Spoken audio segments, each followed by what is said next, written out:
నమస్తే. అర్జునుడు మొదటిసారి పాశుపతాస్త్రాన్ని ఎప్పుడు ప్రయోగించాడో తెలుసా? 60,000 మంది కాలకేయుల్ని సంహరించడానికి వాడాడు. ఈ కాలకేయులు శివుని ద్వారా వరం పొంది ఉంటారు. ఏంటంటే వాళ్ళకొక బంగారు పట్టణం ఉంటది. ఆ పట్టణానికి రెక్కలుంటాయి. వాళ్ళు ఎక్కడికి కావాలంటే అక్కడికి ఆ పట్టణంలో ఎగిరిపోతుంటారు. అలాగే దేవతలు, యక్షులు, రాక్షసులు, గంధర్వులు వీళ్ళ ఎవ్వరితోనూ చావు లేకుండా వరం ఉంటుంది. దానితో వాళ్ళ మీదకి అర్జునుడే వెళ్తాడు.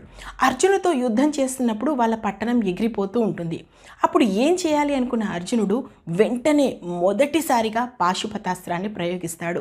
ఈ పాశుపతాస్త్రం ఒక్కసారి వదలగానే లక్షల సంఖ్యలో రాక్షసులు, యక్షులు, గంధర్వులు, పెద్ద పెద్ద పులులు, ఆంబోతులు, ఏనుగులు, సింహాలు, మదపుటేనుగులు ఇలా అన్నీ పుట్టుకొస్తూ ఉంటాయి ఆ పాశుపతాస్త్రం నుంచి. అసలు అర్జునుడు ఇలా వేసి కళ్ళు మూసి తీర్చేలోపు 60,000 మంది కాలకేయులు